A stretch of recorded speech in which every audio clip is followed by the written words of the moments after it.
what they want.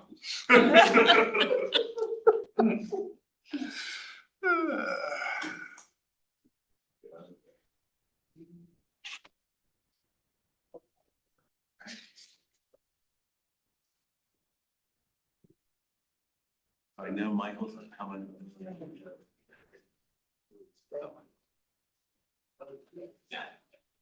Back coming. Your Dave. Dan's place, that's right. Say Dan hasn't been here for a while. It's been a while. Shane, did you guys happen to hear from Matt at all that will he be coming in now? I don't remember seeing anything from him.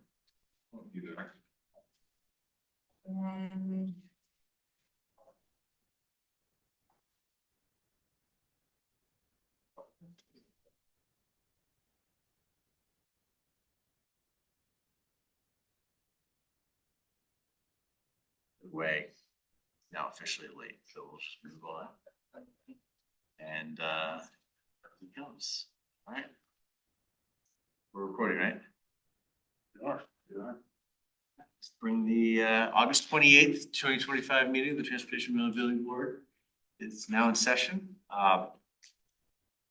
Let's start off with just a quick roll call. If all the board members would go around and state your name. And then we'll Preston.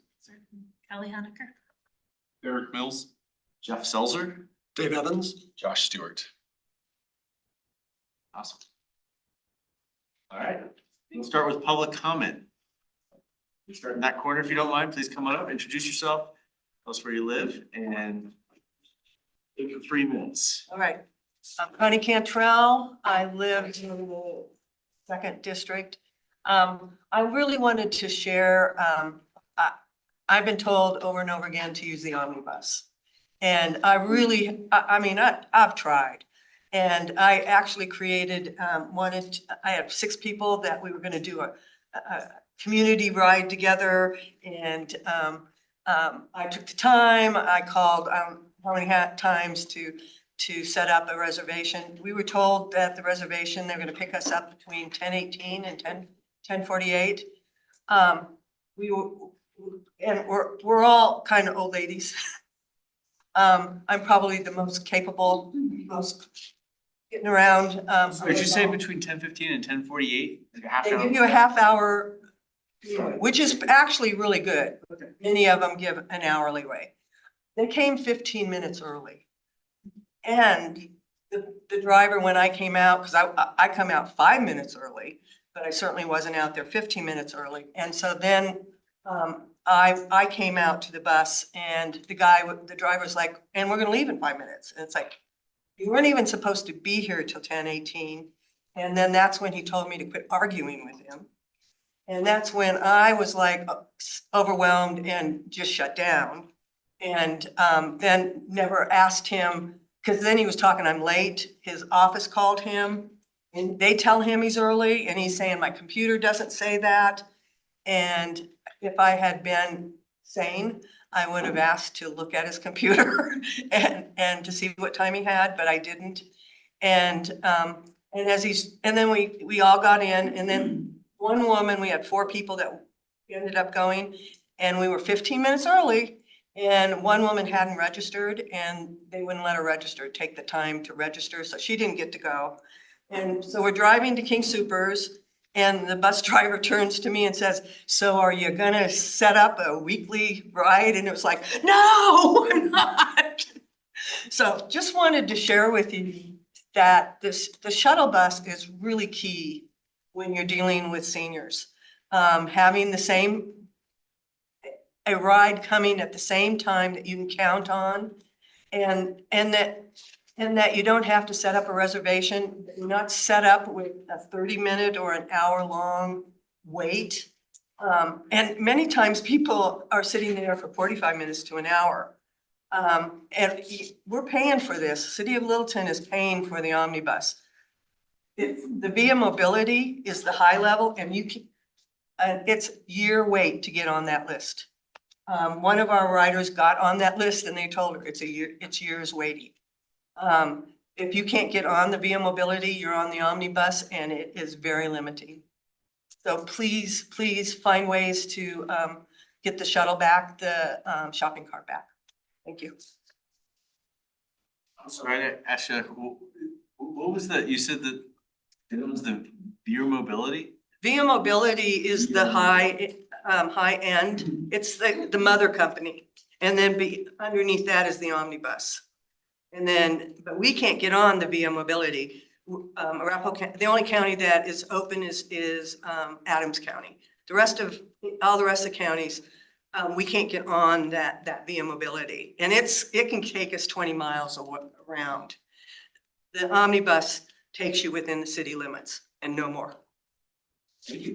Where do you live and where were you going? I live at the Bradley House, so I live close to the library, and we were going to King Soopers. Okay. And I know, I'm sorry, 1 second. We talked about trying to talk, I'm talking to these guys, but this is for everybody. So we talked about trying to get the omnibus, have a conversation about that here. November that we talked about, or do you remember? I don't, but I can look that up right now. And are you familiar with Vio Mobility and how that fits into the whole? Like, we don't need to talk about it right this second, but can that be part of that presentation so we actually understand like their scheme of things? Yes, absolutely. So for everyone else, we talked about having, I think, probably context clues. All right, moving on. Robin.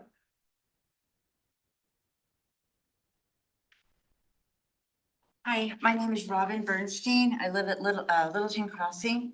And I want a world that works for everyone, not just the car and the driver. And I'm on Via Mobility. I signed up when I was at Geneva Village. So I went to the gym today, and so they took me back. It's great. You make an appointment. It's from Boulder. It's originating in Boulder. But I love it, you know? Okay. You're at a grand opening in a new shopping mall at the edge of town. You've been driving around looking for a parking space for 10 minutes. At last, right in front of you, a car pulls out of the spot. Suddenly, you hit your turn signal and wait as the car backs out. Suddenly, from the other direction comes a Jeep that pulls into this space. Not only that, but when you honk, the driver gets out, grins, and gives you the finger. Are you angry? Now change the scene. Instead of a brash Jeep driver, a cow walks into the space from the other direction, settles down in the middle of it. When you honk, she looks up, moo, doesn't budge. Are you angry? This contemporary Zen parable is a reminder for drivers to slow down, be aware, be mindful, and patient, since we all need to realize that roads are to be shared, because the driver could kill if they're distracted. The conscious mind has two primary states. It is either concentrated or distracted and cannot be at both simultaneously. Modern life creates distraction. The capacity for extended concentration is reduced. Creative people, original thinkers, and yogis must constantly sharpen the ability to concentrate single-pointedly. The cars are still going too fast. They need to slow down. I've also noticed how the cars have shaded windshields. That's another factor in pedestrian killings. So I can't tell if the driver is the parked car, of course. They're going in or out. You know, you wait and, you know, you see if they're in there. Again, unconscious behavior. They're too busy on their cell phone. They all need a class, as far as I'm concerned, on awareness and on the road. And driving in isolation, which is car culture, has eroded social civility. So I suggest once a week, no car. And like Connie was saying, the shopping bus circulator would be good. It would be a great advantage for Littleton. Thank you. You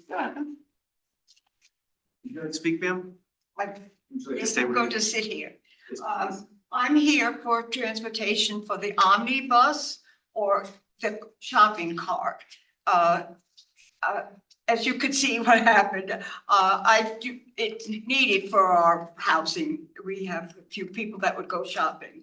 And I understand we are registered already with the omnibus, and we have to call them in advance, a day in advance and I have not used it yet. But I've heard that it needs a little organizing, a little bit, other things have to happen. They came earlier than they should have. And that kind of set the the day, off. It's very important, for the people that need it. And I was used the shopping cart before the pandemic, and it was well received, wonderful people working in the bus and everything. So that's all. We need good transportation to go shopping. That's my say. I hope I'm been forceful enough to, it's important. Thank you. Thank you. Okay, my name is Barbara Wisniewski, and I've been here before, and I live at Allison Court. And I had a couple of things I might bring up, but I'm gonna just stick on the same topic about the omnibus. I've actually had pretty good luck with the omnibus with a few limited places that I go, like Advent Health, which is not that far from, but I've been trying to experiment and try to go to other places. And every time I call them, they, well, let me just say what happened. Okay, I called up to see if it would go to Hobby Lobby and the Christian bookstore that's right next to it, Costco, and there's a mall on Bowles.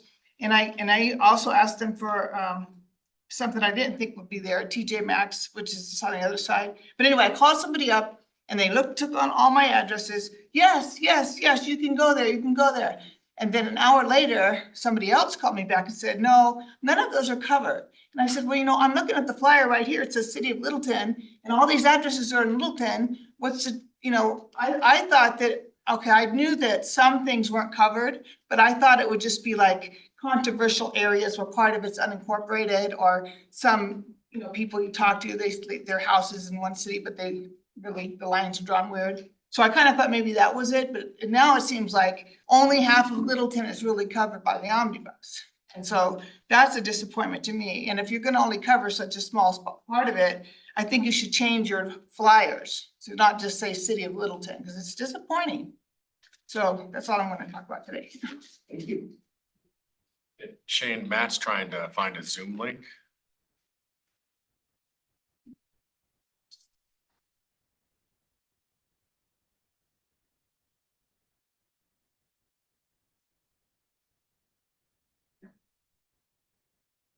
Was there a,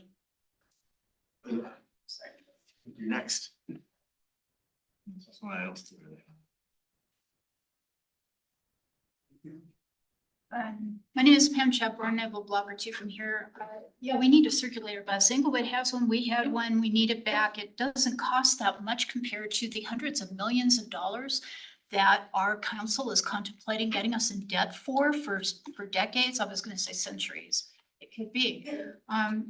So circulator bus can happen now. It does tourism. It solves parking problems up and down Littleton Boulevard to Main Street. There are so many other things that accomplishes. Transportation Mobility Board, that's what you're about. You should make it happen, or at least try to, with the powers that be. But when South Park Trail, what is the bikeway or 3 through all of South Park? The view graphs say connectivity. Show it to me. I see a little path, but where is the bigger connectivity from one corridor to the other? I need to see that in the view graphs. It needs to be there. Second, I don't think your focus, number one, is community engagement and communications. Do you? Or funding or street types? That is not your focus. I think your focus is the functionality of transit, all kinds, through and within Littleton. In a technical workplace, you set up requirements definitions first. Like, what are the outcomes and impacts that we want? What are speeds and safety requirements? What about environmental impacts? Reducing emissions, reducing the amount of asphalt being used in fossil fuels and all that stuff. Shorter routes, a great place to live because you can drive from one place to other easily. That's why a lot of people came here. And the budget is in there, but staff does the primary things that are in the view graphs. You are the reviewers. You look and see if it's working. Your sanity check. So anyway, I need to get to waste diversion. Please support it. Obviously, I think it reduces the use of fossil fuels and trip times and traffic in the city. Finally, the ULI Technical Advisory Panel was biased from November or before, when the input for the RFP or the ULI was set up. There's only one thing here. Really, there should be 3 or 5 alternatives with pros and cons of each. Instead, just like several other things that have happened, there's one thing. And we know that it causes us to lose public property. We should require a vote of the people before any public property is sold or acquired. There is no right to sell the Geneva property and this property. It should not happen. It is a long-term disaster for the city. And so the ULI Technical Advisory Panel has none of the system impacts. Your citizens, you live here, like us, we should all care about whether the city is losing long-term assets and what the impact is on the greater city over time. It's invalid and it's biased. It's one thing. I live right here and I was not asked to participate. And so that's another reason it's not good. I think you can all see, but Matt Duff has joined. For some reason, Zoom thinks he's the speaker, so I try to zoom in on us. That's what we get. Be warned, Matt, you're very visible. Yeah. Yeah, don't pick your nose. Yeah. You are only visible when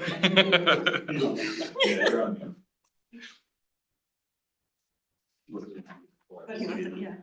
Either we don't, is it, do we have audio? Can you hear us, Matt? Yeah, can you hear us? Okay, Okay. All right. that's all that All matters. right. I like it that way. All right, would you like to, sir? You can hear me now? Yes. Yes, Oh yeah, I'm sick and maybe contagious, so I figured it'd be better if I stayed away. Thank you. Yes. we appreciate that a lot.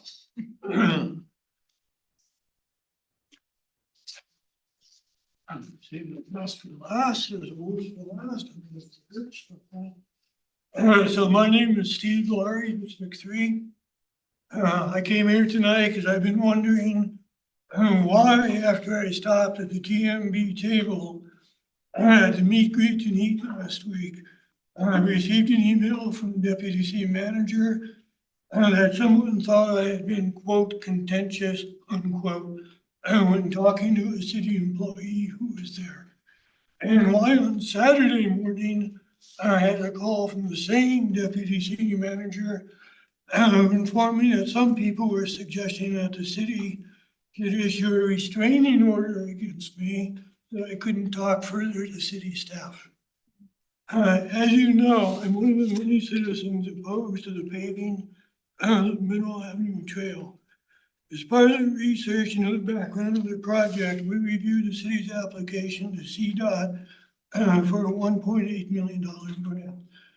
The primary justification provided for paving of the trail was, quote, for many people living east of the light rail station, it remains virtually inaccessible without a car, unquote.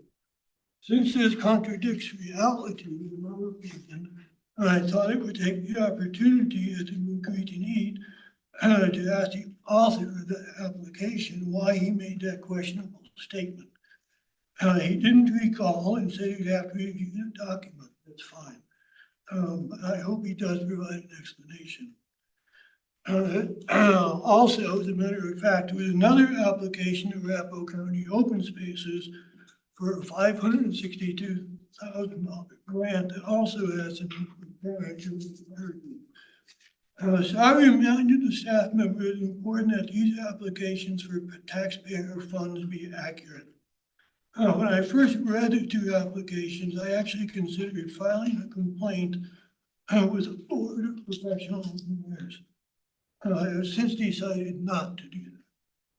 I also pointed out that seeking financial gain based on incomplete or misleading statements may be considered fraudulent. The reputation and credibility of the city would therefore be at stake. I want to get some pizza with my grandson.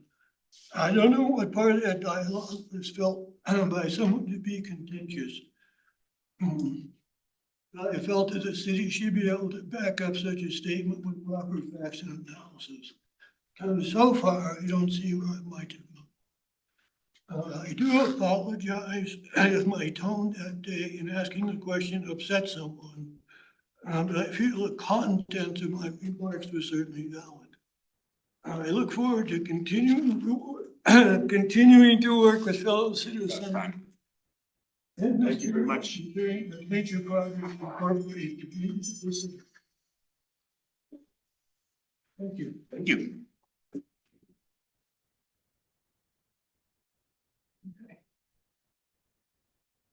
The next item on our agenda. There you go.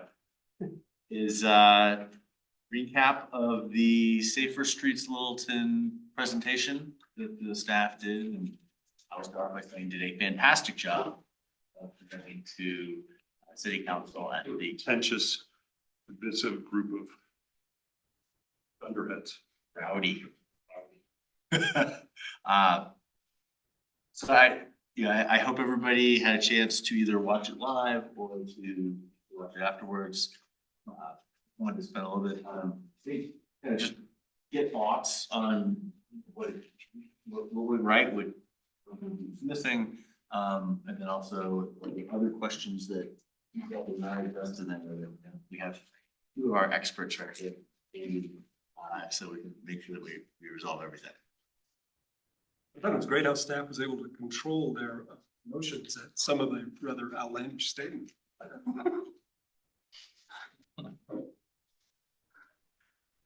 I will just reaffirm what I said before. I thought you guys did a fantastic job, put together a really good presentation overall. I think you did a very good job of coordinating for keeping it online. I thought Emily did a great job of addressing a lot of the culture issues, as we've talked about a little bit about before, really being clear, trying to be as much evidence and database as possible. I do think that there's still some questions out there, and but overall, I think there's more misperceptions than there is differences of opinion.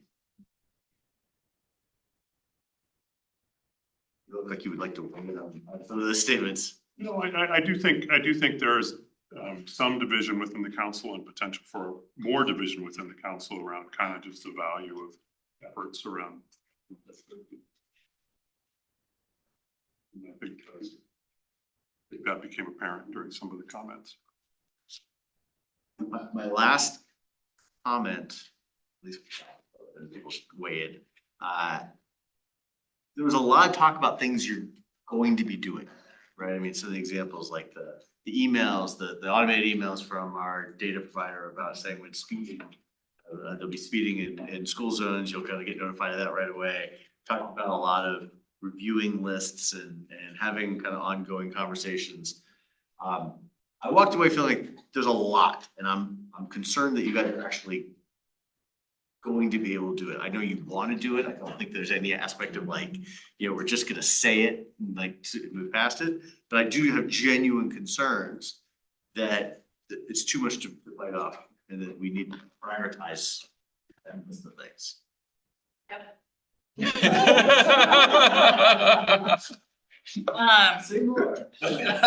Yeah, well, and that's why, I alluded to our list of 90+ actions and didn't want to show it because we are still vetting that.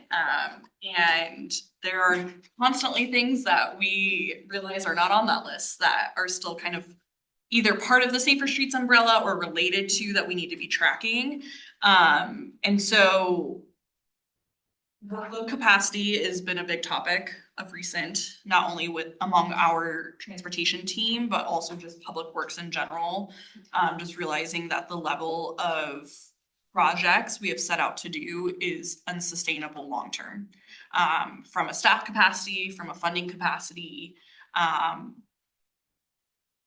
just managing it all. And so Safer Streets definitely falls in with that category. So that's why the strategic plan is not finalized yet, because we are still evaluating and determining what really is our priorities. And I think that's the next step is for next year is like, what is our top priorities in each of the 4 different goal areas and what can we actually accomplish? We're trying to put hours towards different tasks and really schedule that out and see. And then we're also starting to track our time right now on ongoing tasks just to see like what did we estimate and what is reality? Because we know that a lot of times you underestimate how long things actually take. And we would rather do high quality work than just a lot of work that's, you know, maybe not the best quality. So we share those concerns and we're trying to figure it out. I don't know what that looks like yet. But I know there's concerns from the city manager's office with the TMP update next year as well of especially I think Shane and I's workload and being able to manage a project of that size and depth. So. I mean, this group is kind of pushed to do the TMP as opposed to other things. Like we've prioritized the TMP over safer streets, which I'm okay with. I'm not saying that's a bad thing, but that's part of the conversation. And yeah, it's always a balancing act. Yeah. My feedback, and I'm curious as a council member whether you had this, as watching it, the way it was delivered was we're doing all these things, or these are all things we're going to do. Almost like a promise, if you will. And what I'm hearing now is more of a like, here are all the things that we like to try to get to. And what I'm hearing is we'll come back with the actual promise list later. I walked to, at least the way it was presented, I heard this is the promise list. Yeah, I mean, I think everything we presented on are things that we are currently doing. So, because that's not our intent is that, yeah, we're gonna have to backtrack with council and with the public. So, that was not our intent. I think when we go back to council, typically it's February timeframe when we really talk about like what we're going to be doing over the next year. We'll have a better idea, and so that will be the time that we may have to, I guess, walk back some of the things that we discussed. But I think the majority of things we presented on are things that we are actively doing and going to continue to do. Can I put for consideration of, we are looking at one of the things we talked about is including safer streets as part of the TMB project. Identified in timeline, maybe not immediately, but no amount of capital projects happens immediately. It's something to plan for and everything, and that would be a way to work those into a feasible schedule. Also was something that could be published and worked into other priorities to kind of.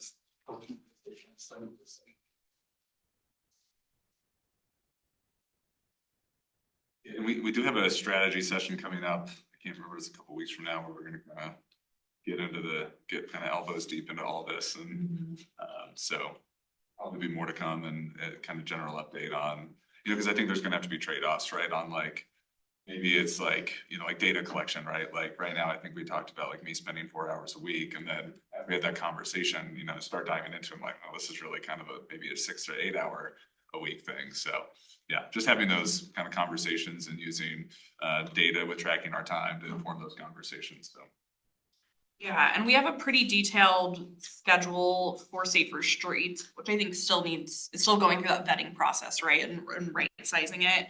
I think to your point, Derek, with the TMP and just with our other workload planning is how do we integrate this like separate strategic plan through safer streets with the rest of our workload that's, you know, not under the safer streets umbrella. And then when it comes to the TMP, how are we integrating all of that and making sure everything's talking to each other and we're looking at it from a holistic standpoint. And I think that's really why we as staff have felt the need for the TMP update is that we need to do that work, right? We've kind of done it ad hoc since the last TMP, and you know, with safer streets being something new that wasn't captured in the last TMP, like that's why we need to update it to make sure that we're capturing our whole program. So is safer streets time bound? Nope, we currently just have it as an ongoing program. So with the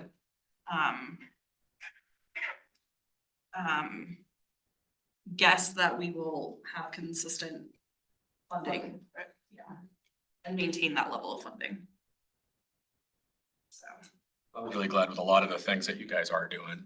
you took a lot of creative approaches and things that you weren't probably asked for. And I mean, like Emily's practice parks at East Community Center, I mean, that's train them young, right? And like teach kids and do all the things. And so I was really happy about that. I would have liked to see more pushback against council on some data points, like if we have roads that aren't being utilized by bike and ped, we need to remind them that the data point is that surrounding areas have 3 times the ridership than Littleton does. That's because our roads are bad, not because people here just suck at riding a bike. You know? It's so that kind of data, negative data, you know, that highlights an actual problem instead of just seeing it as this is the way people think here. So that's one thing. I'm really glad you're here tonight too, Robert. Because something that Euclid really made me realize, which is a beautiful project, and I would love to see more things like that, especially in front of schools, like a big multi-use path. And but pushback, believe it or not, a lot of the pushback I got talking to citizens was how do they shovel their walks? And so a quick simple ordinance that just says 48 inches from the curb towards your yard would be probably help with these people that are getting, you know, any kind of pedestrian bulb outs or daylighting on their intersections.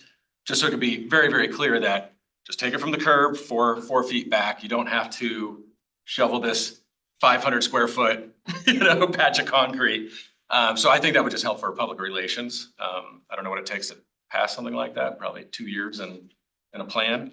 At least 4 votes. At least 4 votes, that's right. And so that was something that, you know, just keep people happy. So something, but to go with that, code enforcement, and I know you did bring up in the conversation too, that we really just don't have code enforcement around our intersections. We don't have code enforcement from our police.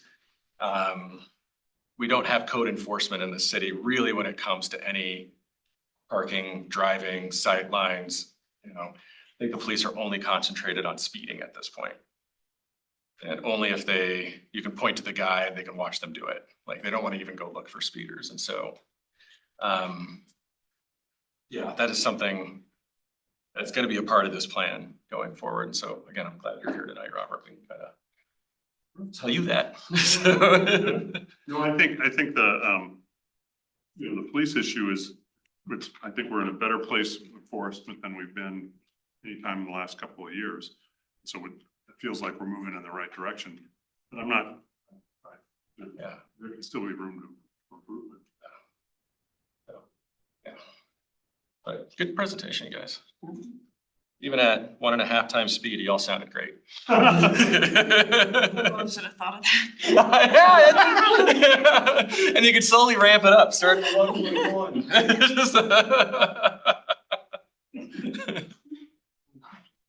Yeah, I would agree. I'm my work, like I'm a systems change nerd, so but I know it is not it's not very sexy and it's pretty dense, so but I appreciate that it was touched on. And you know, I thought Emily did a nice job putting kind of small aspects of that into the discussion and presentation. But, you know, I think also well, you know, in a world where clearly we're also like understaffed on police and enforcement and stuff, right? What is a perhaps cheaper way is the behavior change element. But I think that just becomes so challenging for people to grasp and conceptualize. You know, I appreciate that it's still in mind. You know, a component. We've all discussed multiple times the idea that trying to shift the culture and educate more communication. There's just a spot where I don't know that there's enough, although limited resources, we do need to keep that focus on how do we get the word out. I keep having questions for other people who are not in this room. Like one of the things that did come up for me during that was this do we have a way, there was a lot of talk about communicating and trying to get out front of lots of different methods. Do we have a way to measure the impact of our communication? Like to know that if we are, that this method, we're reaching a lot of people, this method, we're not reaching anybody. That we can try to optimize that and spend the time using the methods that work the best and stopping the ones that don't. Yeah, I mean, so we can track engagements like on social media, and then clicks or opens when it comes to like the Littleton report online. Now, does that really indicate engagement or just clicking? We typically track that in a project, right, where we would track survey responses or map comments or something like that. So that's a good question to ask. How can we maybe do that better as part of Safer Streets? And as part of our strategic plan, we do have key performance indicators under each of our 4 goal areas. And so under culture change, there's, a couple KPIs, as we call it. One being behavioral shifts, so looking at speeding, like reduction in speeding, looking at number of like tickets, those types of things. Shifts in high risk behavior, so again, looking at crashes, engagement participation. So currently we have in here number of events and number of residents participating in safety education programs or engagement events. Communications reach, number of posts and level of community engagement with posts related to Safer Streets. Percentage of students walking or biking to school, and then mode shift split, which comes out of the census. So these are how we're thinking of trying to track that. I don't think there's a perfect way to, so we're gonna try it, see how it goes, and then we can always shift these KPIs in future years if there's a better way to measure engagement. But we are trying to think about how we're measuring these things and seeing if our methods are effective. Were those KPIs in that presentation? They were not, no. I've never seen that. What's the scale in terms of, is it successful or not in terms of the number of engagements? And that's, I think, where we've left it, where we haven't necessarily put a goal to that yet. I think eventually we'll get there. I think for the time being, we just want it to track from year to year. How much are we doing and how are those numbers changing from year to year? I mean, that's a really good point, though. I think that's something we want to get to, and maybe that's something that can be included in the TMP and link back to the TMP of what is our level of engagement and how do we determine if it is successful? Do we meet our goal? There has to be some. I'm sure there's research behind, right? Like what's the point? How many times does someone need to hear something or see something? So it takes hold. Yeah, and our city, our new communications director, is trained in the International Public Participation Association. And so they have a whole scale of engagement of, at the lowest end, you're just informing, to the highest end, you are empowering. So I think as a city, we are shifting more to that model and using that model. And so I think Jessica can be a really good resource of, what is determined to be effective? What should our goals and KPIs be? And she's very engaged in the TMP update and helping us with that part of the scope, so. And that makes sense. I'm glad to hear utilizing other, you two aren't brilliant, but that's not, you didn't study public engagement and public relations, right? Presumably. And so to pull in assets and expertise from others, it's really necessary. And I know there's a few staff requests for communications in the next year's budget. Obviously, that budget is not approved, so yet to be determined if they will get more staff members. But I know one role that they would like to add into that team is an engagement specialist that would really be focused on that and then could help, all of the different departments. Another one is a communications person specifically focused on public works, because we have so much work. So again, don't quote me on that. Well, budget still needs to be approved by council, but that's at least the way in the organization we're thinking of needing more staffing resources around that, so. I know Littleton Public Schools does a climate survey every so often for students, parents, and everybody. That survey. Yeah, I thought you might. But would there be a place to partner with Littleton Public Schools in that survey to ask how people are going to school? Yes. Because I think that's a huge data factor if you find more kids start riding and walking versus driving, Yes. and even riding buses.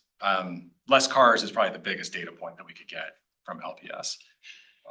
Yeah, we are actively trying to, we're actively working with LPS to figure out how to survey students and how they get to school. Not only because we want that data, but we're also preparing for a Safe Routes to School grant next year. And that is part of the grant requirement, is having before data and after data. So,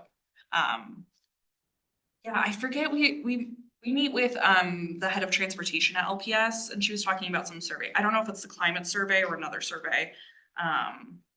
There's a statewide climate survey, and so and then there's that I worked on. The one that is a little specific I didn't work on, but the key issue is going to be to get above her level because she can't authorize those questions. Yes, and we are actively trying to meet with the head of curriculum,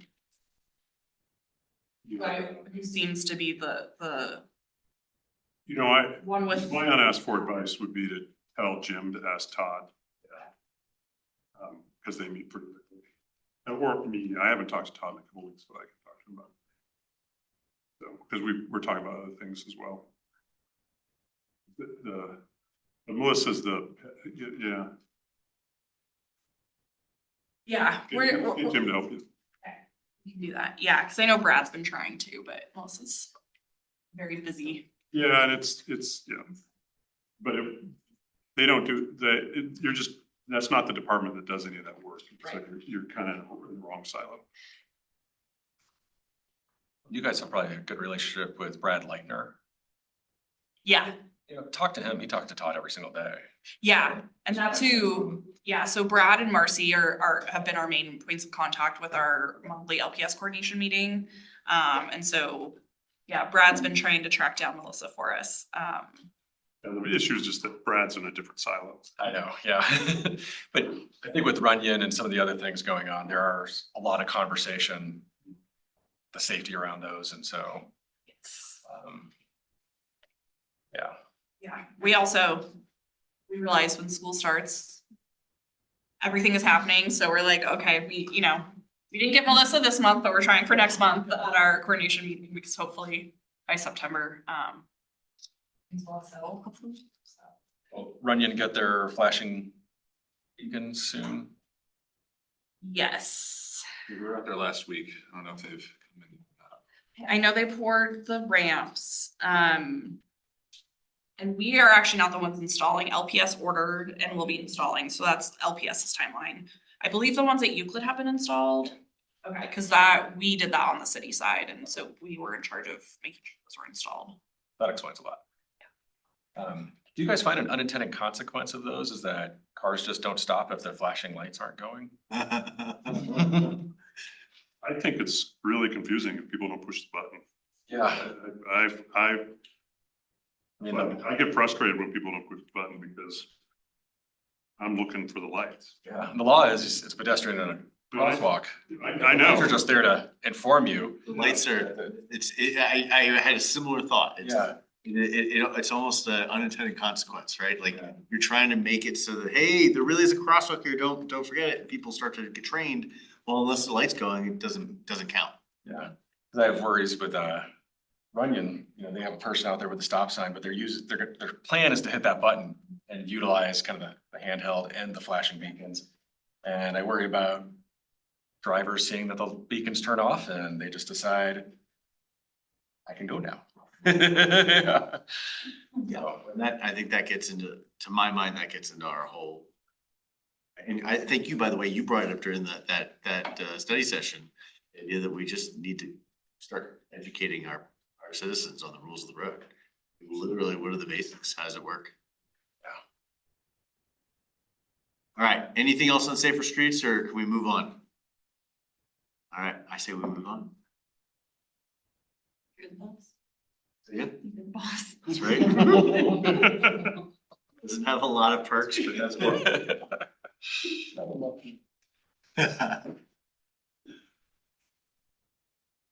All right, so the County Line Road Connection Project.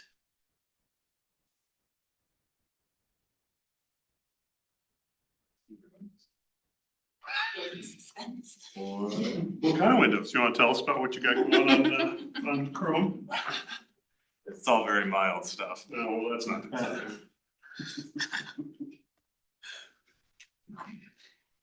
Awesome. So this is a project on County Line Road that we've called County Line Trail Connections, or CLTC, for all the, if you need another acronym to add to your book here. So we're just going to give kind of an overview of this project, tell you where it's at, some of the benefits of it. It is an additional trail that's coming to the city, so that's exciting.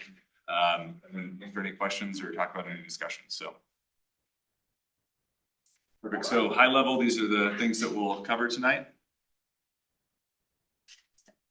Perfect. So kind of a high level overview of what the project is. So the impetus for the project was a TIP opportunity a few years ago with Douglas County. This is part of, so each of the TIP opportunities are kind of based on the county boundary line. And so a lot of our TIP projects come through Arapahoe County, but this one actually came through Douglas County. This was a few years ago, where the real emphasis on TIP was multimodal projects. And so a lot of times jurisdictions will submit projects that are capacity projects or operation projects at intersections, but there was a real push this year to do multimodal projects. As part of that, we submitted this project, which was an idea to put a trail on the south side of County Line Road that would connect Broadway all the way to the Highline Canal Trail. So what this included, or what our current project included, is it included concept development. So at the time, it was just kind of an idea. It was a line on a map. And so we fleshed out the concept. And then we're also going through design and then NEPA, which is the environmental review process. And so anytime you have federal dollars, you have to go through the environmental review process to make sure you're not hitting any endangered species or anything like that, or historic areas. So. Perfect. And so this is one of kind of our first maps. I think this is actually one of our original concept maps to just show exactly what we're thinking about. So you can see Broadway there kind of creeps down the side. And you see that yellow line, which is a new shared use path on the north side of County Line Road, and then some connections down there to the Highline Canal Trail. So I know this is high level and probably hard to see, but we'll go through each of the elements individually, so you guys don't have to fret. Perfect. So why is this project significant? So the first one obviously is safety. So if you've been down on that south side of County Line Road is a very wide roadway. Most of it has a 5-foot sidewalk, but there is a segment that does not have a 5-foot sidewalk. And so if you were trying to get from the Broadway intersection to the Highline Canal, it would be a little hard to do so. Part of the reason that we looked at this too is that if you've been on the C470 trail, over all the major intersections, there's grade separated passage over those. One of them that doesn't have it is Broadway. And so when this opportunity came up, this was when Douglas County said that, hey, we don't really have the funding right now to pursue this on our own. They were asking, there were some negotiations with CDOT to get it done, and it didn't work out. So we thought, well, people are going to be the east side of County Line Road is getting widened with a new trail or a new shared use path over there. And so we thought, why not continue it to the west past the Broadway County Line intersection? So just getting people there, across that intersection to the trail safely. Accessibility. So as I mentioned, there's a section of sidewalk that's missing, but also at many of the intersections along that route, there are ramps, but they're not ADA compliant. So they're diagonal, which, sends people into the middle of the intersection. They also don't have any detectable warning surfaces, which is not up to current ADA standards. So those are those little bumps that you feel on your feet as you get ready to walk into the intersection. So part of it was just addressing this accessibility issues. Regional connectivity, so this will connect to the Highline Canal Trail, which also provides access to the C470 trail, and then grant leverage. So this is always one of our goals, is how can we use taxpayer funds and be good stewards of taxpayer dollars by taking a little bit and then investing it and making it grow into something larger. And so grant obviously helps us do that. So I'm gonna probably turn it over to broken drum for a while. So how does this fit into our bike priority and pedestrian priority network? Yeah, so that's a great question. And why don't we go through the project elements and then we can talk about that. My arms and hands inside the roller coaster.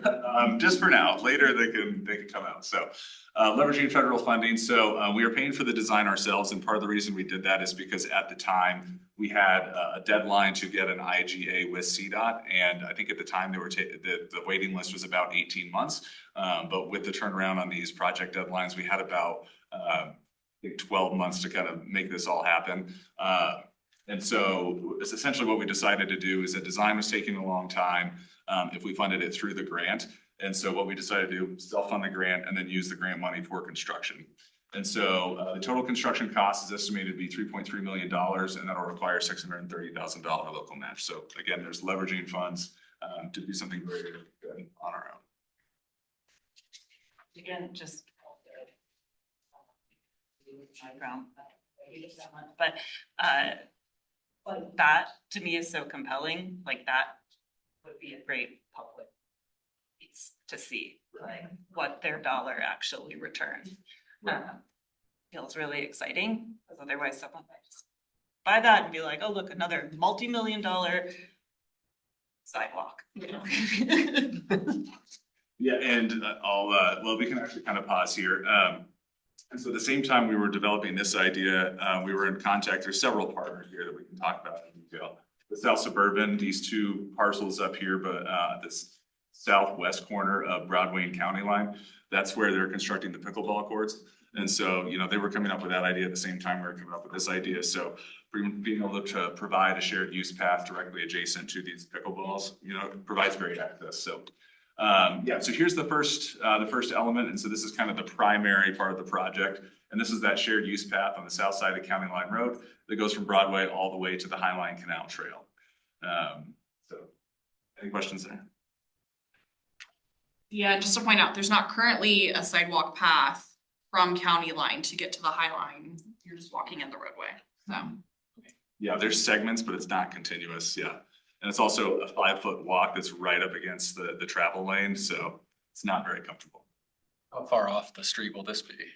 So this will be, it'll have a 2-foot buffer, a 12-foot trail, and then another 2-foot buffer on the other side. We'll also have trees between the pickleball side and the sidewalk, so that'll actually provide some shade too for people walking, so.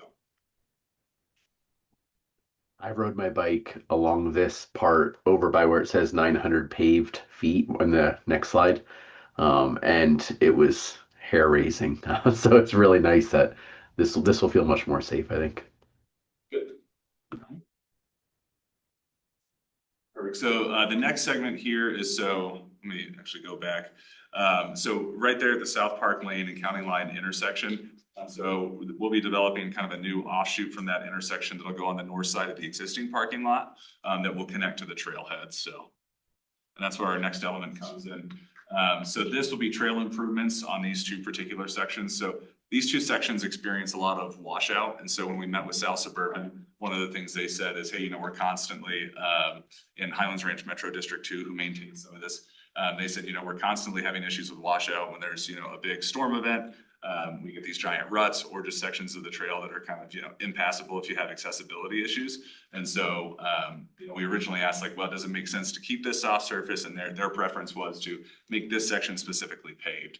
And so on the south side there, you can kind of see that gray dotted line. So the Highline Canal for almost 2 miles, kind of going south and west is already paved. And then north for 900 feet is paved. So this is really connecting 2 paved sections. But we also know that there's a love for soft surface trails. And so currently there is east of there, there's an unmaintained maintenance trail that very few people access. And so what we're going to do is turn that into a soft surface trail that will serve both the maintenance access as well as people who still enjoy that soft surface stuff. So it'll actually be a little bit more soft surface. That'll be about 900 feet. We'll also be addressing the intersections with the trail down there. So let me go back one. So where that blue dot is down there, that intersection can get a little bit dicey. And so we'll be kind of slowing people down. And rather than just kind of let it be a free for all, is kind of direct traffic a little better through that trail intersection. You're gonna do anything with the bridge? That bridge, no. The one right kind of in the middle there? Yeah, no. Yeah, that's currently paved also, but no, we don't have any plans right now to address that. As long as your fillings are good and tight. So I'm sorry, we're partnering with South Suburban on this? Yeah, so partnering, so we are, South Suburban is one of, like, they've been involved in the process, giving feedback on design, things like that. We've been partnering with a number of jurisdictions. So as in terms of financial partnership, it's us and then the TIP grant. So they came through Douglas County. So we're paying, they're putting their 2 cents in, but we're paying for it and grants obviously paying for it. Yeah, and so they're also, I mean, they're coordinating us with us too. So for example, on the pickleball courts, they have to revise the access to get into the pickleball courts. But as part of that, they're taking our design and building that. So nice. We always coordinate well with South Suburban, and so there's an example. Who's responsible for the long-term maintenance of the trail upgrades? Yeah, so we will be, South Suburban will be responsible for maintaining the trail. They'll also be responsible for the trees and the irrigation that goes in up there. So we're initially installing it, and then we have an agreement with them to say that they'll maintain it. So. Is all of that 12 feet wide? Is that kind of the standard for a paved trail like this? Yeah, well, so shared use, kind of our minimum as a city is 10 feet. Anytime you get kind of smaller than that and you have a lot of people going opposite directions on different modes, it can get a little dicey. So we'd like to see 12. Originally, we had an option to go all the way up to 14. And the reason we decided not to is because of the impacts to chase that grade down. If you've ever been down there, if you're up on County Line, down toward the pickleball courts, right, it goes down. To chase that grade out would have had impacts on the pickleball court. And so it would have required, either building an additional wall to kind of a retaining wall, or South Suburban changing their design, which obviously they were not a fan of, so. So those are the trail upgrades. The nice thing, and then we just talked about the soft surface trail.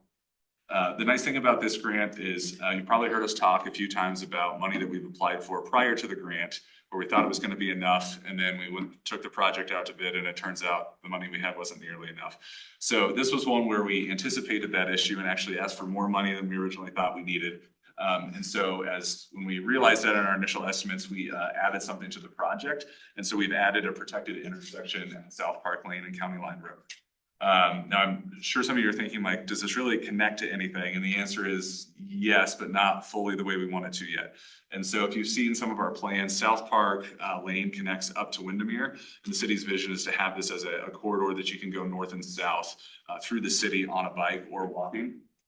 And so, because we had an opportunity here, we wanted to put a protected intersection now. And so, if you've been to this intersection, if you're traveling east, you see that building there and the road starts to curve to the right, it also goes down. So we'll be pulling cyclists off just after the access to that property, getting them behind the curb, and then giving them a comfortable space to move around the intersection once they're there. So, and they'll have their own space, own time, which are the things that make it, safe for cyclists to go through intersections. So. What does South Park Lane have for pedestrian and bicycle facilities right now? Yeah, so they have sidewalk on the south side. I believe it's 5 or 6 feet. So it's the width is ADA compliant. And then there's just kind of standard bike lanes right now. There's a painted median. And so that's something that we've been looking at is when it's time to redo that, do we really need a painted median there? Are the turning volumes enough that we really need to separate out left turns, or can we maybe narrow up the drive lanes and provide more space for bikes? So. Just a quick one. Yeah. Have any traffic control mechanisms? Will it have it's gonna look different to the public because I don't think we have anything as a permanent example. This correct. So one is in the works, or a couple are in the works. Down on Mineral as part of the Costco development, they'll be constructing the southern half of 2 protected intersections there. So those will be the first ones that come online. Yeah. And then we'll have another one at Mineral and Jackass as part of Mineral Mobility East Phase 2. Yep. Intersection. Yeah.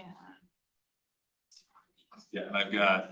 You don't have a visual on that, Dave. Is that? Oh, look at that. Yeah, look at that. Did you read ahead? I just forgot what was in there.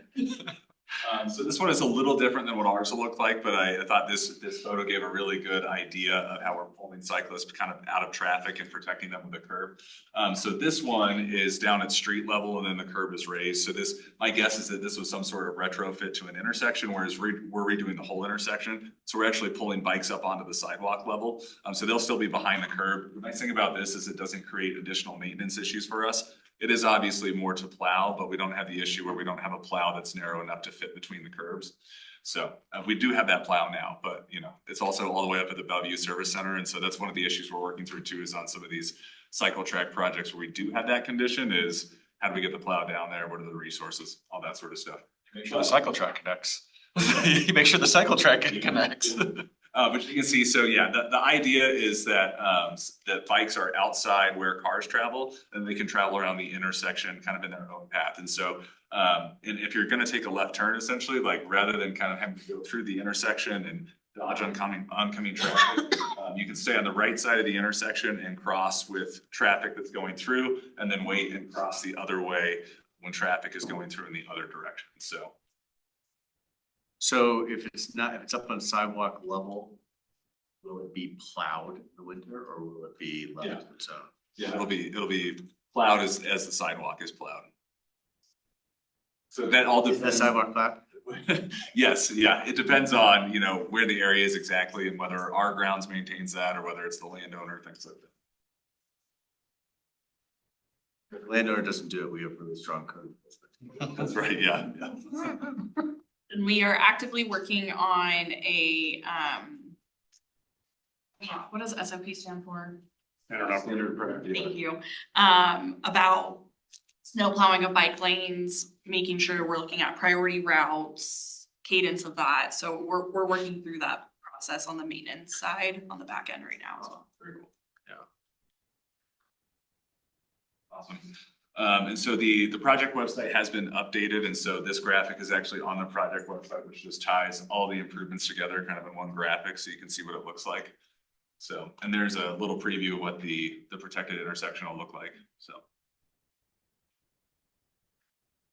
And you might notice in the protected intersection, because there's not a multimodal facility on the top there, and we're providing a bi-directional multimodal facility on the south, we don't currently have bikes going across right there on the north leg of the intersection. We're envisioning them using the south leg of the intersection, right? And then if they want to go north, they can. If they want to go west, they can. But yeah, trying to encourage multimodal travel on that south side. Is the intersection at Broadway and County Line safe enough for a bike to kind of get across, to kind of get to grocery stores and all the other stuff that's over there? You know, it's uncomfortable, right? So, and this project isn't really addressing that intersection. So we are, as part of it, we're kind of widening out to, if we need to accommodate an additional eastbound left turn lane in the future, we are. So we're kind of widening the road out a little bit, but that's not cutting into the shared use path at all. So that's kind of the only impacts we're having on the intersection as part of this project, so. But the county line project ties into it. Yeah, on the other side, yeah, County Line path doesn't have a cut to like Target stores, does it? Will it? I think. Sorry, I didn't hear that. It's out of our jurisdiction, but like where Target is, that County Line trail, I mean, a big old elephant path that's area going down to Target. And I was wondering if they were doing anything to help with that. Yeah, that's a good question. We can ping Brent on that. Brent has been our contact. It's a Douglas County led project. Yeah, I know that they are providing some cross county line access points to access the trail, like off of Clarkson, I believe is one of them, but I don't know how that far east, yeah. Yeah, I know that's outside your guys. Right, so, yeah. Their project website does say adding sidewalks. That's the extent. Keep it vague. Politically, I think Centennial is also in a conversation around how bike and pet say they want to be. This election will be part of that conversation as well. Yeah, I definitely think we are pushing the needle more than Yes. Centennial and Douglas County are currently. So, Yes. yeah, we saw trade-offs on Phillips Avenue, protected bike lanes. do that, so. So here's just kind of an overview of the project timeline. We originally were hoping to kind of be ready to go at the end of the year with a contractor on board and things like that.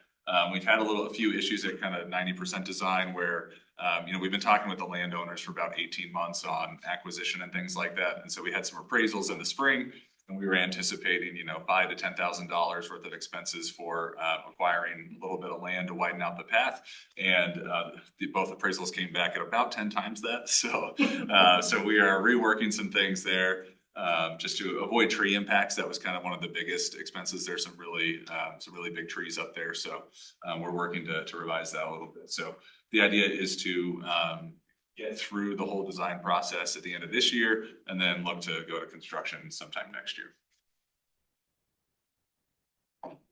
Is this like a 2-month project, an 8-month project, a 2-year? Oh, the construction? Once construction actually starts. Yeah, I could look up the specifics, but I think it's planned for about a year, so a little less. Thank you for addressing that. Ped priority. Yeah. Yes, you missed the ped priority. Yeah. So Broadway is on our pedestrian current map. So they're sort of kind of fit into that as well. Yeah, and so one of the things too that we want to address with the TMP update is, when we have opportunities like we did with the tip opportunity to pursue something that's multimodal and maybe isn't exactly where we had planned something, is coming up with a standard framework of, okay, how do we kind of go this, right? We don't want to miss opportunities where, there's an opportunity to put in something great, but also we don't need to have shiny object syndrome where every time there's an opportunity we jump, right? Don't get distracted by the squirrels. Yeah, and I think that, initially kind of when I started, that was kind of the directive, right? It's like, hey, we have like $200,000 a year in grant funding, like, let's just go get some. And then we were successful at that. And now we're refining the process of like, okay, do we need to pursue every single opportunity? What do we focus on? Things like that. Awesome. Is there a plan eventually to connect this really awesome Broadway and just north of Mineral project with the County Line Trail at some point and improve that route too? So there is, we're in the very early stages of redoing the intersection of Broadway and Mineral. That is our last project where we applied for funding literal weeks before the pandemic and are now at the point where we're like, well, we know construction is underfunded, so we're strategizing on how we address that. But yeah, so there's a project plan there. There's obviously the Broadway corridor study, which we're, trying to advance regional talks on, how to make things happen like that. Redoing that entire corridor would be definitely a regional project with big federal dollars attached, so. Isn't the Broadway Mineral also one of our kind of core high accident sites? It is, yeah, it's one of our, and I can bring up the TMP, but yeah, it's one of our high injury network intersections, so. My daughter was an accident there, so she's fine. That's good. Any other questions or thoughts on this? Be diving into the weeds if I did. Yeah, let's not get into the weeds. Again, at a high level, I just want to reinforce what we said, and this is a great opportunity to use minimal dollars or leverage other dollars, I should say, not minimal, leverage other dollars to help us fill in our already stated network. And it's not exactly spot on because it does play right into our network, so. Yeah, and I think with the opportunistic, we didn't know it at the time, but I think with the South Suburban pickleball courts coming in, so having the opportunity to align our project with their project at construction instead of having to retrofit and, yeah, like Shane said, grades are complicated, and so working with them and making sure that they're building the retaining wall that's needed to support our trail and et cetera.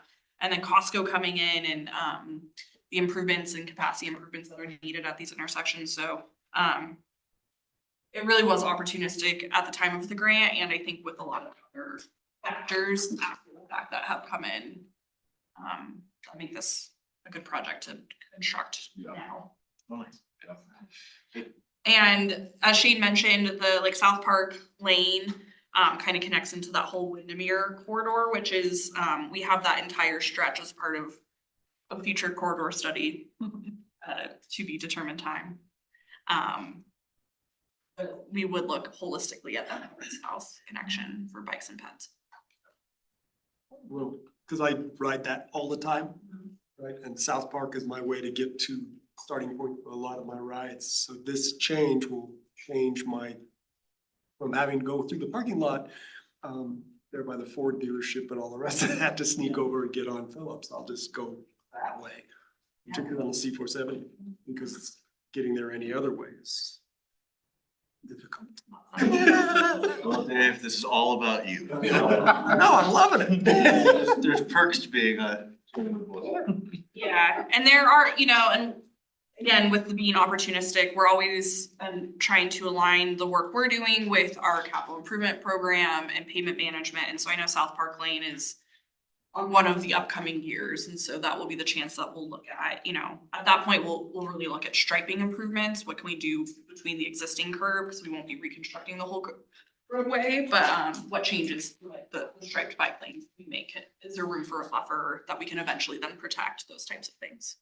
Same with Jameson. Excellent. Any other questions or thoughts, or? Learn how to play pickleball. So next thing is, everyone here is very aware that we've spent a lot of time thinking about the TMP update in here. We put together our thoughts on what we think were the highest priority things that should be considered to be added. And now there was some concern about whether the TMP update would be postponed or not. I gather by this, we are back on track and everything is, are we still not 100% sure about what stands? Yeah, so we are on track in the sense that like, yes, 2026 we're planned for an update. There's some things that we want to happen before that, just as far as coordination with other departments. I think the new communications director is, very intent, and for a good reason, on making sure we kind of get ahead of it from a communication standpoint and coordinating with the Littleton Boulevard sub-area plan and things like that. So it may not kick off January 5th of 2026 as we originally thought, but yeah, there's looks like everything's coming together and coalescing. So we'll walk through. Are you gonna take over this part of the presentation as well? Kenna's the star. Kenna. I can present. So while you're pulling that up, where are we scheduled for issuing the RFP for the consultant? Yeah, so when we presented a few weeks ago internally to different departments to talk about our scope and got some feedback, and so we're addressing those this week and next week, and then reaching back out to those departments to make sure they're good with it. And then there's a new project management process that the city's undergoing, so we're kind of going through that to get other department heads and leadership to say, hey, yeah, this looks good, or hey, have you thought about this? And, kind of making sure it's resourced and getting a multidisciplinary team to give us feedback on that. So, yes, so we're close. And, we will need the official budget approval. Yeah, that'll be important too. So From council. What's our current goal for getting the RFP issued? I don't know that we have like a solid date. We have a draft scope of work though. Yeah, we do have a draft scope of work, yeah. So more to come. So yeah, I think on this topic, we'll kind of talk about TMB's focus, the main topic areas that we as staff have focused on, and then just a little bit about the project process timeline and staffing. So as a reminder, these are the TMB focus areas, so communications and community engagement, funding, culture change, connectivity, and street types. And I took these from the summaries that you all put together. So these are your words, just as a little reminder of kind of high level topics that you all talked about. So specifically for communications and community engagement, determining clear criteria for when engagement's required.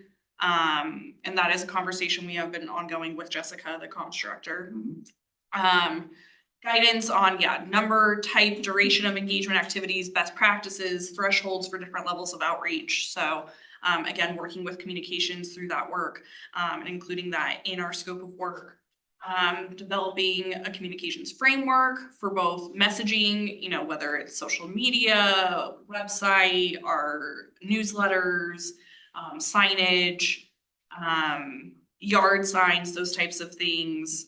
Making sure we're utilizing feedback loops, which is something, you know, with Safer Streets, we really tried to utilize, like with our pilot project survey is, you know, we go put something out, we put out the survey, we ask for that, and then we're using that and other data points along with the survey input or a feedback loop, and then we can make revisions. So having this just throughout the whole TMP process, school partnerships, and then long-term public education efforts.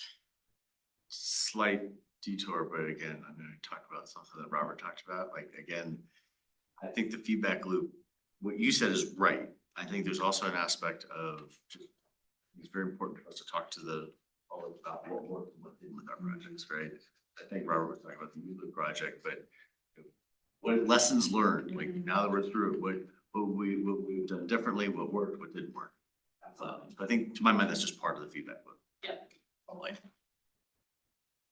Funding, the main topics that you all talked about is project phasing, bundling and cost sharing opportunities, using pilot projects and quick build materials, making sure we're looking at the asset management and maintenance side of things when we're thinking about funding. So a project is not just planning, design, construction, but it's the whole lifespan of the project.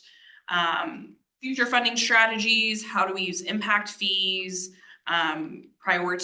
prioritizing projects. That's definitely something we want to update in our TMP is how we're looking at projects and making those priorities. And then looking at financial trends. So, you know, what are other financial tools available? Sales tax rates, as you know, that's how most of the city is funded. Population growth, any recession indicators, material and labor costs, as you know, we're at that point over recent years. Debt versus inflation and the benefits and negatives that go along with getting debt, and then just development trends overall. Culture change. So, you know, the conversation around this was really culture change as part of Safer Streets Littleton, but how do we make this a part of the overall TMP? So making it an organizing theme and weave it throughout all of our goals. Updating levels of service to go away from more of an auto-centric to a more multimodal model, including our project evaluation criteria, embedding education and public engagement as a core strategy and through all the work we do, prioritizing equity and quality of life. And so how do we do that? You know, what is the lived experience of users? How are we capturing that? And then clarifying funding and implementation tools. So making sure that we're allocating funding for programmatic efforts like behavior change programs, education, other types of outreach, just not only the infrastructure side, right? Connectivity, the big themes here was integrated mobility planning. So looking at the network from a cohesive, holistic standpoint, looking at gaps in our existing network, looking at the street types and land use designations and how that's aligned with our multimodal routes. Public transportation, as we've heard a lot about the need to look at public transportation outside of just the lens of RTD and how we're serving residents of all ages and abilities. And then really prioritizing connectivity and safety in high pedestrian and bicycle areas like school zones, downtown corridors, for multimodal. And then street types. I have a typo, sorry. Bottom up approach to street types, so looking at land use, network connectivity, amenities, and then level of service, making sure that we're matching speed and the use of those corridors. And so if they're not aligned, one of those things has to change, right? So how do we make sure that those are aligned with one another? Crossing density, making sure that we have safe crossing, and that it's at a frequency that it's used and safe. Modal priority mapping. Modal priority has been a big thing that we've talked about, right? Especially when there's multiple modes prioritized on a street. What does that actually look like on the ground? coordinating with our regional partners, new developments and what that triggers with those new developments and the types of facilities. And then showing more public-friendly graphic street type visualizations. I think this goes along well with our engineering and design standards as well. So that was recap of what you all did, right? So now let's talk about kind of where staff has been at and the other conversations we've all had, and how we're incorporating what you all have taken and talked about into this whole process. So these 8 topics are kind of what we've distilled down as the main topics for the TMP update. And so there is a lot of overlap, right, with the work you all did, which was the whole point. So safety being number 1, multimodal analysis. So that really gets into that connectivity, street types conversation, equity and inclusive access, transit and emerging technology, the culture change and education piece, climate and sustainability, implementation tools and prioritization, and then public and stakeholder engagement. So we have a whole memo that goes into more detail, but we just try to distill down like what are the main points of each of these. So safety, really including safety throughout the whole document. Safety is not one of our goals in the TMP right now. It's captured under the healthy goal, but how do we elevate safety to a higher level? And this looks at the safe systems approach, our high injury network updates. We've been pretty successful with addressing high injury network and bottleneck locations. And so what is the next iteration of the high injury network? And a lot of the crash reporting that we're doing now that Emily's working on is going to help inform that. And we're actually going to be looking more at systemic analysis and really diving deeper into not just where a crash is happening, but severity, density. I don't know if we're getting into crash rates, but more along that level, which I think this group has talked about, that we know where most of our crashes happen. It's on our RTO roadways. But how do we go to that next level to really analyze what's happening on our collector corridors, local roadways, those types of things? A city-wide speed limit analysis. So that's where that 20 is plenty conversation has come in, and where we as staff have really recommended, let's do a holistic speed limit analysis and make sure that our speeds are aligned with our roadways. And again, if they're not, what has to change to make that happen? And then other safety action plan elements. So I think everyone's unsure about the state of federal funding over the next couple of years, specifically the Safe Streets for All grant program. It is in its last year, so it's up to Congress to reappropriate that money. However, I think we all recognize that including safety action plan elements into our TMP that would make us eligible for future funding is just setting us up for success. If there's future funding opportunities, and it's just good practice.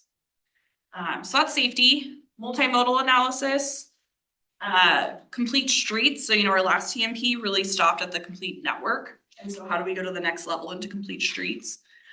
Really looking at those modal networks and priorities, and how do you prioritize multiple modes on a roadway? What does that look like?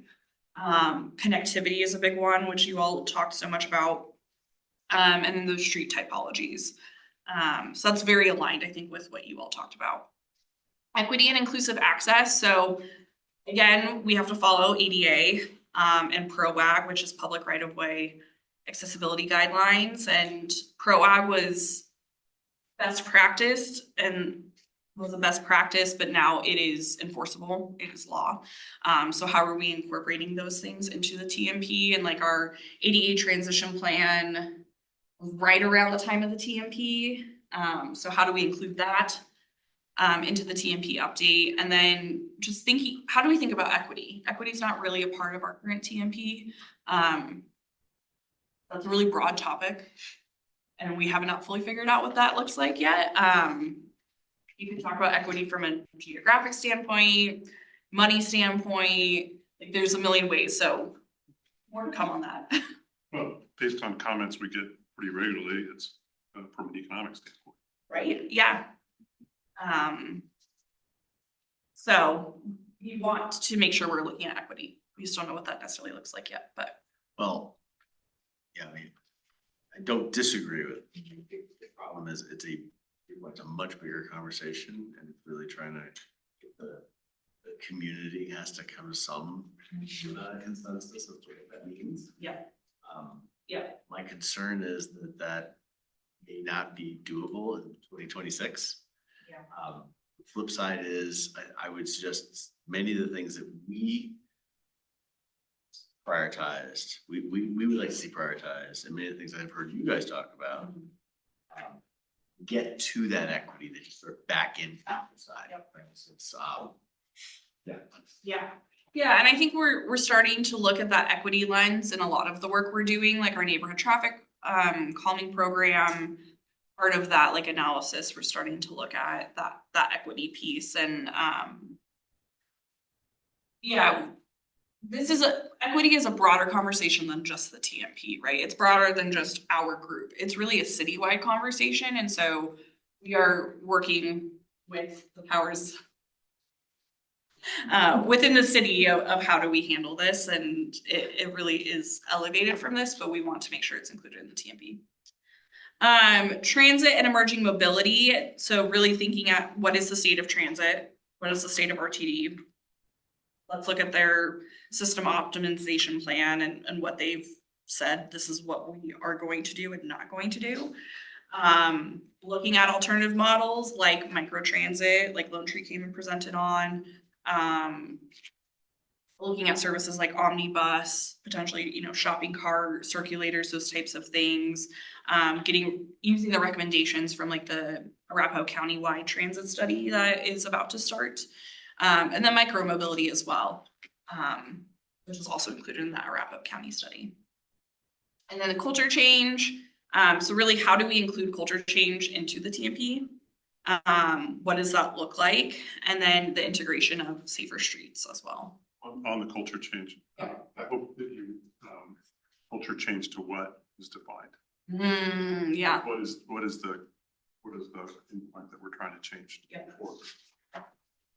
Great point. Climate and sustainability. That's in the 2-page. That was in the work we put together. I'm sorry, That's okay. No. So just environmental sustainability, transportation is one of the biggest factors to greenhouse gases. Climate resiliency, as potentially climate disasters happen, how are we dealing with that, or how are we prepared?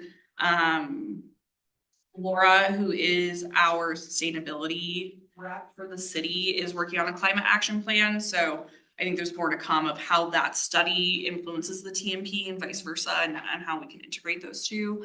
So she's really focused on that. Implementation tools and prioritization, re-looking at our project prioritization.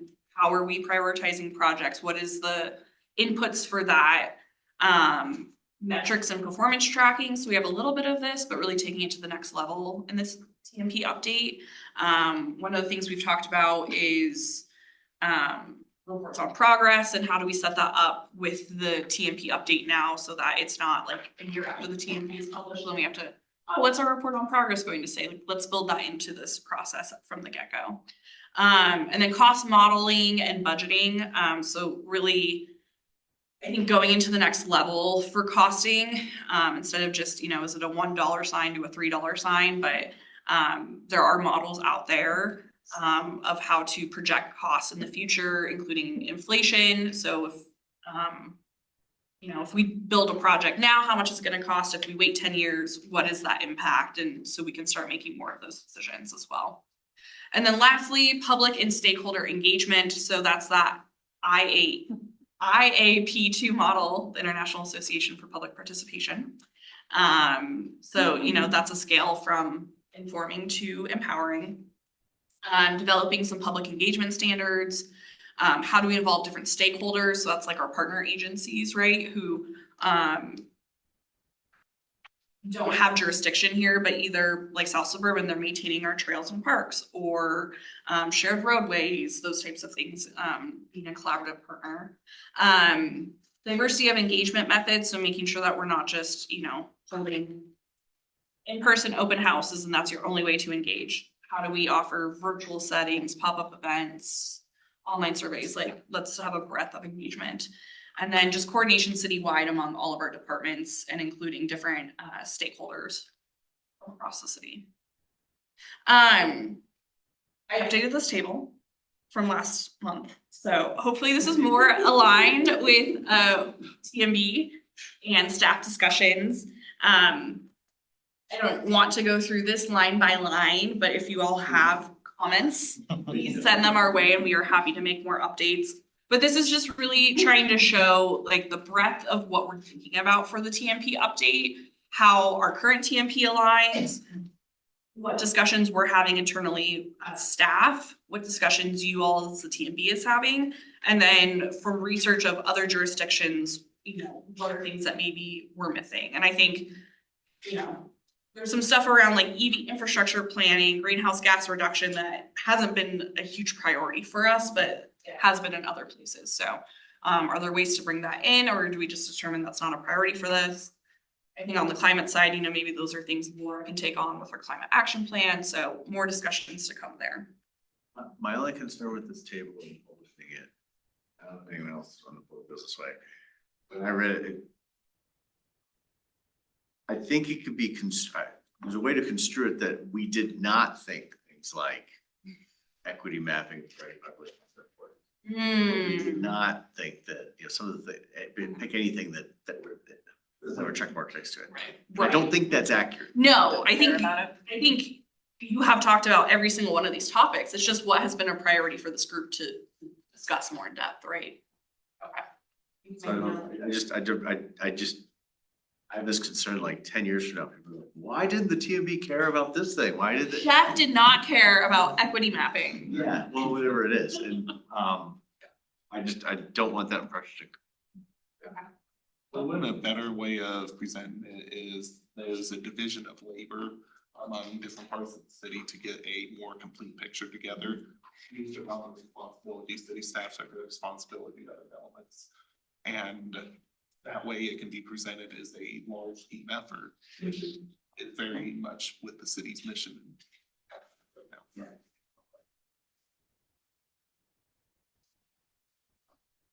Was that first and last mile transit access just off everyone's radar at this point?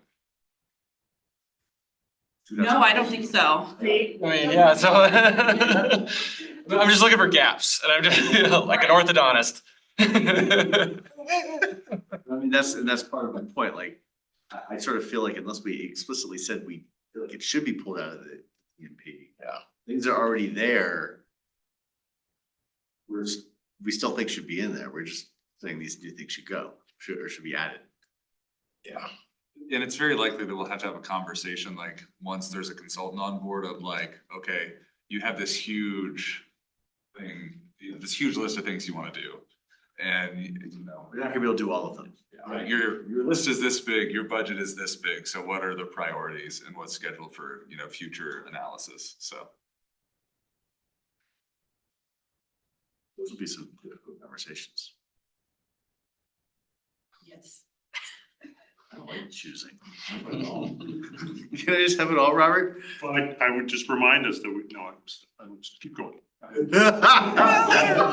dad. Fair enough.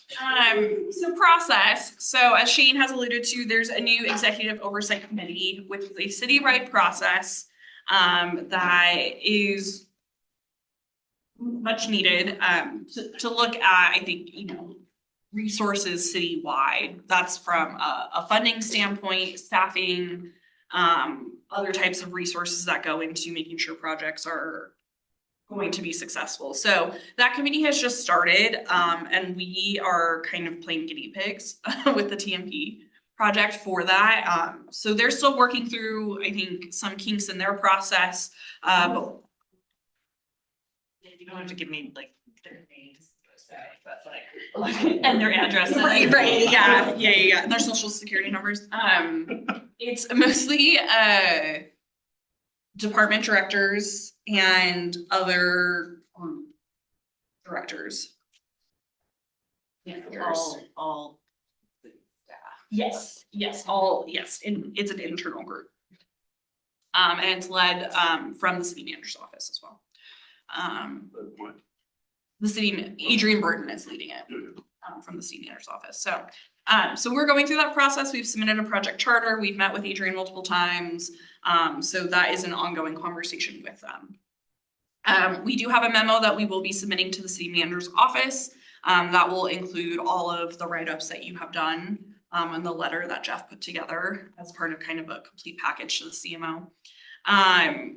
We will eventually have a study session with city council to review the scope of work. That's kind of been standard with larger projects as of recent. So we imagine that will be the process moving forward. So yet to schedule that because we just really need to have some determinations of timeline of this project.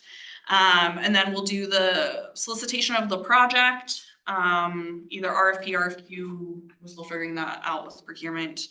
That's both. Yeah, maybe both. And that, you know, will obviously be approved from like the public works directors, city manager's office, city council.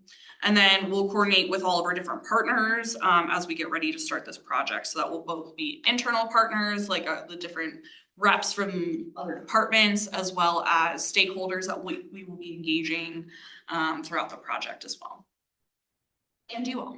So timeline. So we don't have a, you know, timeline with dates set to them yet, but RFP development will take about 3 to 6 months. We're already doing this and we've been starting this probably 3 months ago. So that will continue, you know, once we get through those approval processes that I just talked about. The solicitation, proposal review, and interviews, it can take anywhere between 3 to 6 months. We have to release RFPs for a month. And then, you know, having a couple weeks to review, a couple weeks to schedule interviews, and then contracting. Oh, that's not the next line. So that process can vary in timeline. 6 months is long, we will be shorter than that. Contract negotiations, same thing. Once we have an approved consultant, we go through the proposed scope of work, you know, chances to make negotiations. So that process can take however long it needs to take. And then get it through council approval as well. Because of the size of this contract, we will have to get formal approval from council. And then project timeline, we're estimating about a 2-year-long project from kickoff. Could be a little shorter, but we're kind of estimating that 2-year to give us some wiggle room. Kickoff being you found your. Yep, consultants hired, contract is approved and signed by council and by everyone, and so it's like we are starting the project. And then key milestones, so project kickoff being one, we'll have a public and stakeholder engagement plan and a project management plan. We will do that. Usually we start off with existing conditions and like baselining. What's our baseline now? We're thinking about 3 phases of engagement throughout the life of the project. Developing some strategic frameworks, project lists, and then implementation strategies. So, you know, this key milestone list will change once we have a finalized scope of work with the selected consultant, but it's kind of what we're thinking about right now. So looking at this, looks to me like July 1st, 2026 is probably a reasonably good case for getting things started. Means we have everything, we have a new TMP by mid-year 2028. Am I reading this all right? How big of a scope is this one compared to the last time we did the TMP?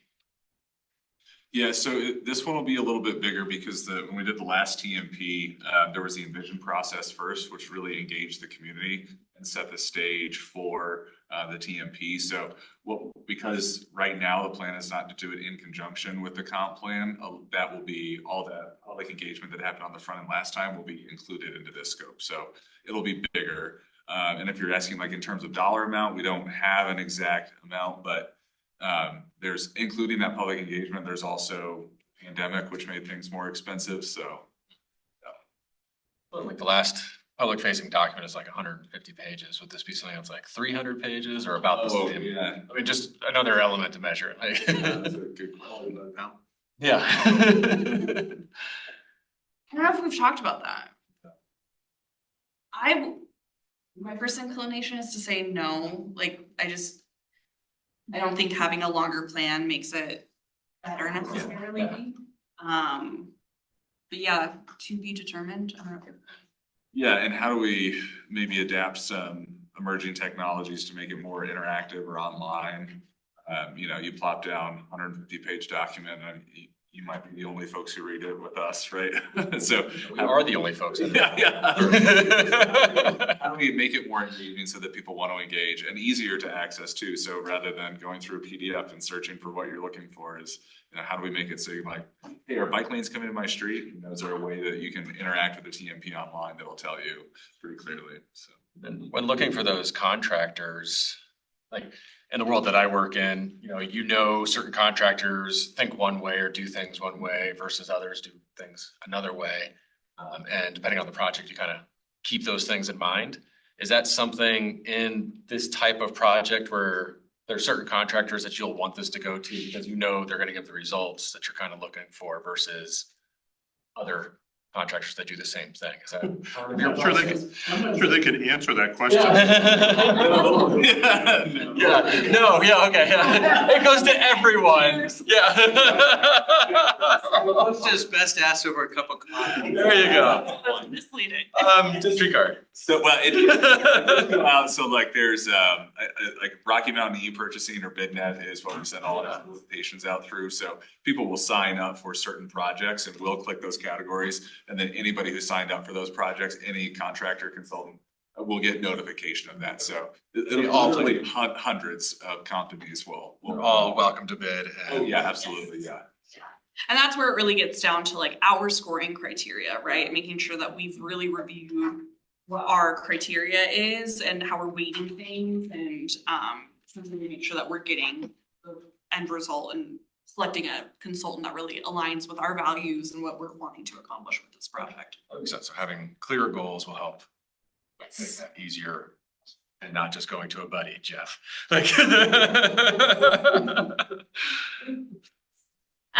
So Time-wise, let's. yeah, this last slide. move on. I was gonna say, last thing is just staffing resources. We've been talking about how we're trying to right size our workload and make sure that people who are working on projects have enough time to do those projects well. And so we are working on that right now. Just looking at the amount of projects we have, the scale of them, how can we integrate the Safer Street strategic plan? What is some flexibility with timeline on projects and which ones aren't flexible because they have grant deadlines that we have to meet or we forfeit money. And then just, working with the other departments to make sure that they are staffing this project adequately as well. So that is it for me. If you have any questions? Thank you.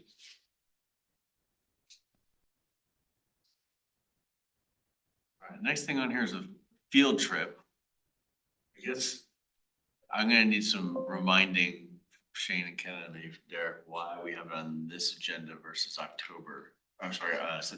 Even that our site visits are October 4th, I believe was the day we set. I think we just wanted to show this list, get some feedback, and then we can finalize it in September. We just didn't want to only give you one opportunity to look at the list in case there was major changes. I guess it'd be more a part of the upcoming agenda presentation more than anything. So this is a tentative list we have right now. Obviously, things can change. Anything in bold are places that we would actually stop and like get out of the bus. Whereas the non-bolded places are things that we'll just talk about on the route. So start at the Littleton Center. We would travel along Bellevue. We can talk about the Bellevue and Federal intersection project that CDOT did, and then we've had some water resources projects around there. And then we would look at the Bellevue Avenue protected bike lanes. From there, we would head down south. So we could, on the way, we'll talk about the Bulls Corridor study, and then we can look at the Mineral and Platte Canyon Road intersection reconstruction that is happening currently. And then we would stop at our favorite place, Santa Fe Mineral. And hopefully there's a little more progress this year that we can talk about. But just, I feel like we hit this every year, but there are so many projects going on that we want to make sure you all are aware. So Quad Road, Mineral Mobility East, Mineral Station West, trail connections, and then some transit stuff with light rail and front range passenger rail. Then we'd head along the Mineral Corridor where we talk about the future bike facilities there, Costco and other redevelopment, and then the Mineral and Broadway intersection reconstruction. Then we'd head over to Phillips and look at those protected bike lanes. From there, we'd travel along Broadway and we can talk about the Broadway corridor study and some other BRT implementation stuff happening. Talk about the Highland Canal crossing at Broadway, which we have a project at. We'd stop and look at Euclid. So we can look at that reconstruction. Talk a little bit about our corridor studies. Then we'd stop at the Safer Streets Practice Park and take a look at that. Touch on Broadway and Littleton intersection, and then travel along Littleton Boulevard, and we would talk about the sub-area plan. That seems ambitious. I love. We are about to do this tour with Arapahoe County tomorrow, so we can let you know how it goes. Have your stopwatch out. I mean, I love it. Yeah. I don't think those timelines are remotely reasonable. Even like, we like to ask lots of dumb questions. Like, I don't know if you've driven around the city, even on a Saturday, there was some traffic. So like getting some of these places in 5 minutes, I don't think it's, so I think it's great. If we're all good with like 2 more hours, we'll do all that. What's in the cool? Right? We're planning a road trip this weekend. This is what the kids list looked like. So, And where's snacks? You had. I have, I'll bring some.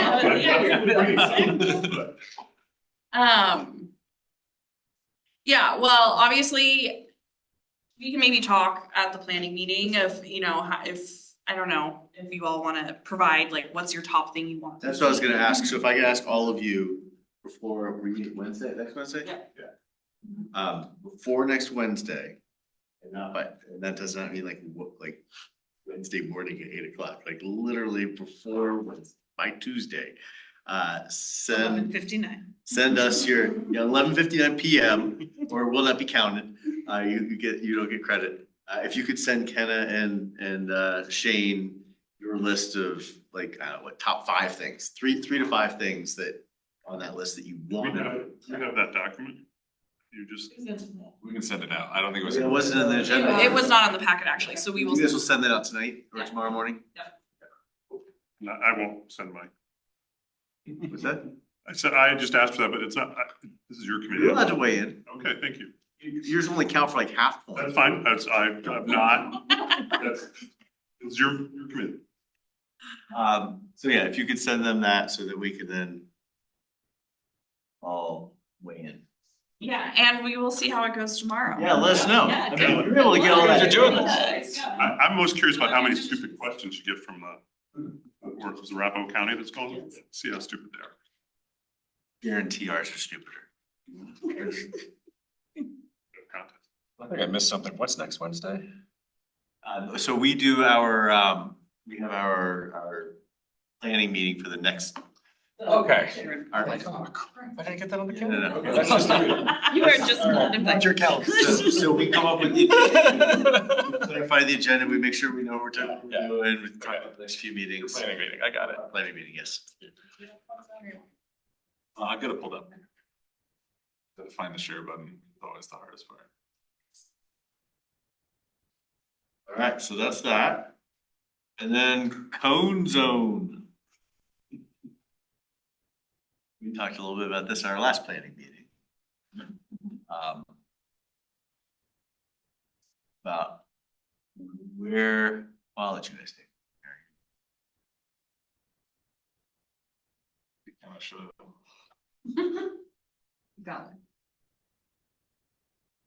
So this is a new public facing website that was launched this year that is showing all of the traffic impacts through construction. So both road closures and any trail closures. So it was launched earlier this summer and originally it was just a drop-down list, but now we've integrated it into GIS so that we can have this nice map. As well as, you know, a list that goes along with it. And so it's just us trying to be more transparent with the public. Where are projects happening? What impacts will happen? So Lee Gulch at Broadway culvert repairs and underpass. I'm glad you zoomed in, Shane. That looked like a little mini explosion when it was zoomed out. Oh, yes, okay, I see that, yeah. Yeah. There it is. Uh-oh. I thought it was like a wound. Yeah. So this came up just as part of the conversation of just on the communication front. How are we communicating with the public? How are we helping everyone understand what we're in the middle of doing? How long is it gonna take? What are the impacts? From my perspective, I would really like to see, and I'm not trying to put significant work on the communication staff, but a little bit more of a write-up of like, this is what this is about, like why we're doing this, how it fits into our master plan, right? Like, this is why this fits in here.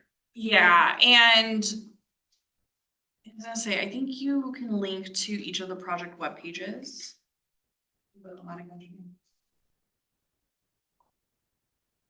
There's also a space to say true cost versus cities cost. What is it? There's a lag, I promise. I'm getting a little seasick. So yeah, if you scroll on the pop-ups, you can go to the project webpage where you can find out more information. I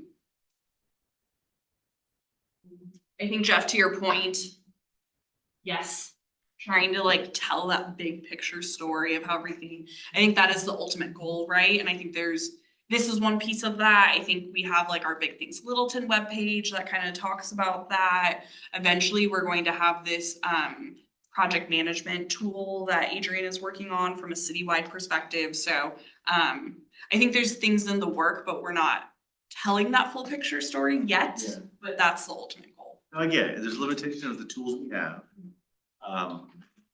There's also just the reality that like, you guys are engineers, right? Like you're trying to just get the basic data out there and like the basic information. And what I'm seeking is probably more of that communications, like politician sort of view, like here's why what we're doing is great. It's the to what end for all this. Which is important, right? And I think we've had conversations like, especially thinking about debt, and if the city is really interested in debt, like let's say it's a general obligation bond, if we're going to get support, public support, we have to tell the story of what we're going to use that money for, how we used, 3A money in the past, or, if it's a sales tax increase, whatever it is, we have to tell that story if we want to be successful. So that is a very important part. And I think Jessica, the new communications director, is really focused on kind of that big picture thinking, so. By adding this website, is this something that kind of makes your jobs easier, or is it something that's burdening somebody on your staff to keep up to date? That's a great question. It is an extra task. But and this was put together pretty fast. I think conversations started mid-spring and we launched it early summer because I think everyone recognized the need that we need to be transparent with the public of where we're doing construction and how is that going to impact travel. So. Kind of a curious question. This will probably lead into something where you start getting historical data to show the progression of projects, where you can maybe overlay some layers to see how the entire city is being maintained, how the projects are meeting with the, et cetera, et cetera. And when's my street getting repaved? And why hasn't my street ever been repaved? Well, that is, so we have the paving, like just to that specific one, we have the paving plan. Mm-hmm. Is that integrated in here? Once they have construction impact, so this is just construction. This is not what's coming up soon. This is what is now. But we do have our capital improvement program dashboard, CIP dashboard, that has all of that information on there. And then the project management What's PMIS stand for? Project Management Information System. That big project that Adrian's working on will eventually will be both an internal dashboard and an external dashboard that has all of our projects mapped, that has really clear information around budget, timeline. So that is, again, the ultimate vision. Is there a way to, instead of calling it the CIP dashboard, to call it the like, what's coming? This is like the what's going on now. You know, like, Yeah. I can tell you right now that. No even one knows like- what Even like in a CIP week, I'm not gonna remember what a CIP dashboard is. That's a good point.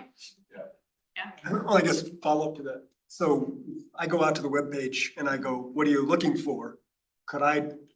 What projects are gonna happen? Something as simple as that, and would it then take me to this? I don't know. Shane's good. I'm asking all of my friends and neighbors who say, Dave, what's going on? Yeah. I go, well, have you looked at the city webpage? And they go, huh? Yeah, no. So I need to be able to give them a very simplistic, here's how you can get around and find out. Yeah, so and the cone zone, like I said, is for like what's impacting, what's being constructed now, impacting travel. Here's the capital projects dashboard.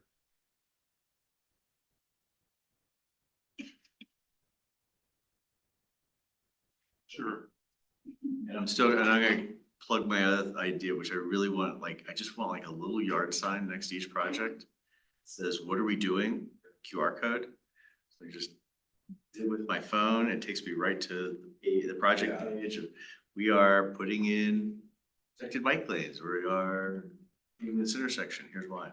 Right. I'd like to see that sign show up like a month ahead of time too. We're about to start something. Yeah. Yeah. What are we about to do? Yeah. Your tax dollars at work. Tax dollars at work. I don't know about you guys, one of the things I hate the most is when I'm going past like a construction site.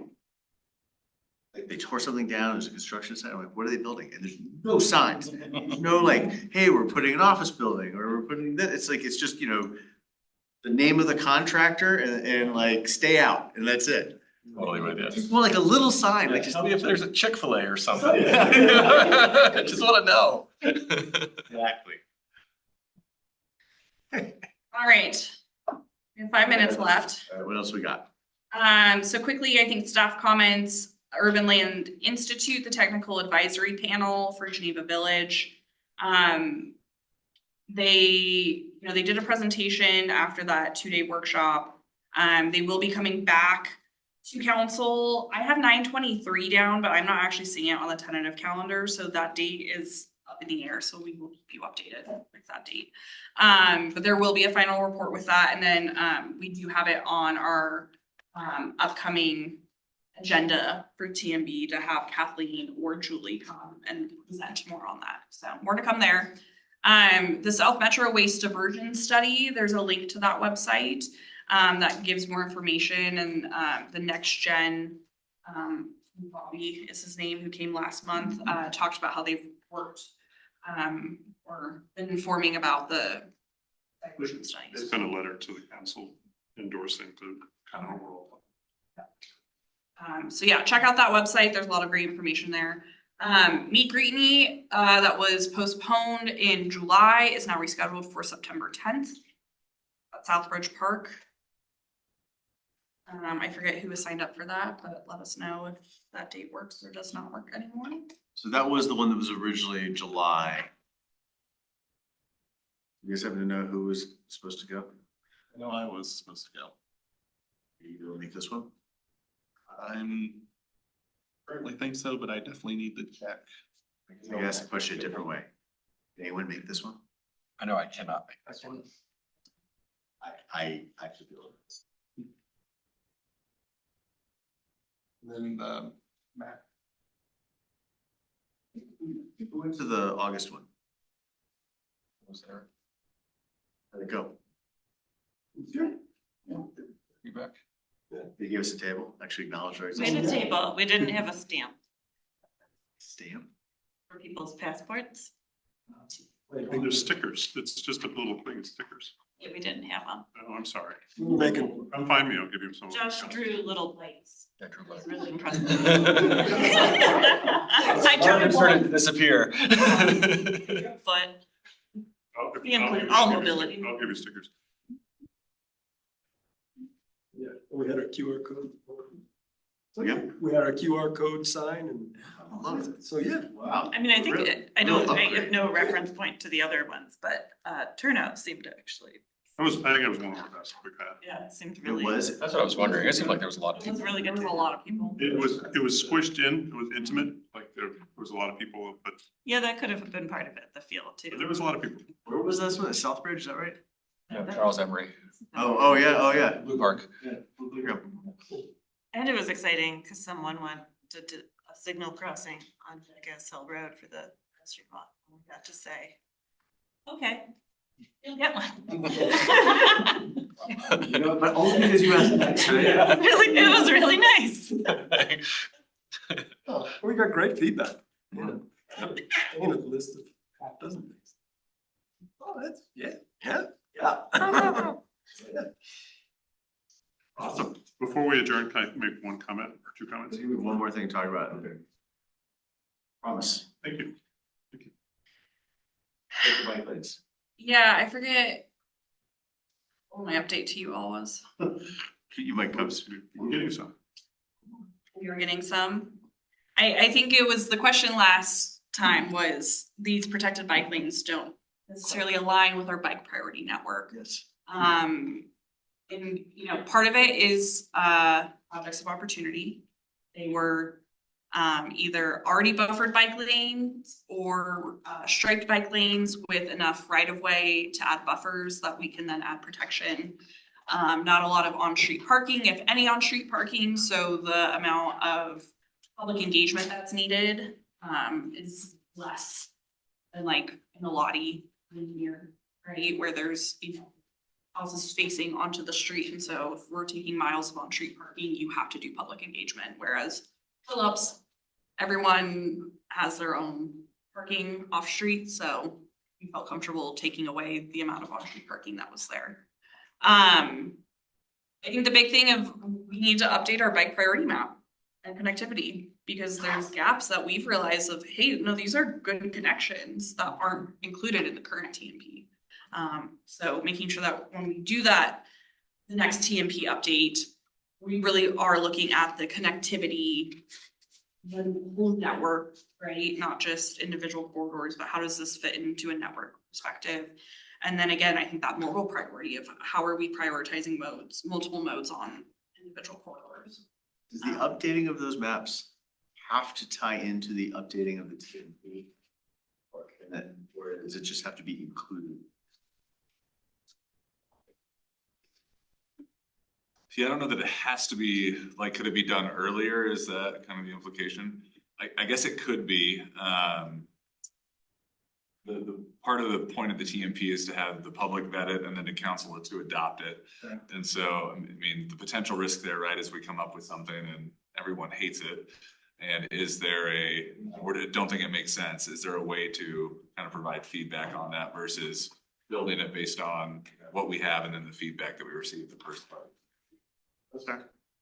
I think if we were not going through a TMP update, there's an argument that we could go and update these now to reflect what we're actually putting in the ground. I think because the TMP update's coming next year, we're gonna hold off. And make sure that when we do update it, it's more from a holistic network view, right? Does that answer your question? Yeah, you did. Okay. Thank you. Yeah. All right. Upcoming agenda. Pull up we have on our, I keep thinking we're in September. We're not in September yet, right? We're still August? I'm just thinking the same thing. I'm struggling with this. It's our September, October, and November meetings. We can just quickly run through those, and then it's Robert's turn. And then I have something to add after Robert. Final word goes to Shane. I go first. No, it's okay, I was teasing. He's got the mouse. He does. While they're pulling that up, do you want to talk to us? Yeah, I really want to kind of highlight and praise Kenna for a couple of things. There are a couple of strategic changes in kind of how the city is managing things that I think are going on. I think, you know, the kind of standard engagement and communication kind of system is I think partially a result of challenges in communicating around the mineral spur trail, but even bigger challenges the council had around communicating with zoning changes. And so I think the things that Kenna brought up reflect kind of lessons learned from that. And I think it's important to highlight that. And then you also see, I mean, I think, 7 years ago, this city was not doing big projects. And it was really the passage of 3A that led to money to do big projects. And the kind of project management that and the kind of citywide team reflects a kind of maturing or an attempt to mature as a city on how we do big projects. And so I think those are kind of strategic nuts and bolts things that I think are changing within the city that reflect the city manager's kind of priorities. And I want to just highlight, we brought that up a lot, but those reflect kind of changes that are going on. So I'm done. Mine's, do you want to go this or? Okay. September 6th is the walk audit. You all have of a Lottie, so if you're interested in joining, please do. More details, we'll be updating that invite with more details and stuff like that and materials, but just wanted to remind everyone, so. September 6th. Yeah, should already be in your city calendars, so. Ooh. Oh, because I'm looking over, that's why. Where's that gonna start and end? Is it the whole thing? So yeah, we're gonna start at Kaylee and Elati. The goal is to walk the entire corridor, which seems a little bit ambitious, but we will. Especially in 30 minutes. Oh, no, it's not 30 minutes. Oh. No, it's like a 2-hour thing. So Saturday, September 6th. Yeah. Agenda look ahead? Yeah. So yeah, for next month, we have a couple tentative items. I think we are confirmed for Lottie. Shada will be coming, our project manager on the consulting side. So just updating you all on a Lottie corridor. We'll have completed the walk audit so we can update that.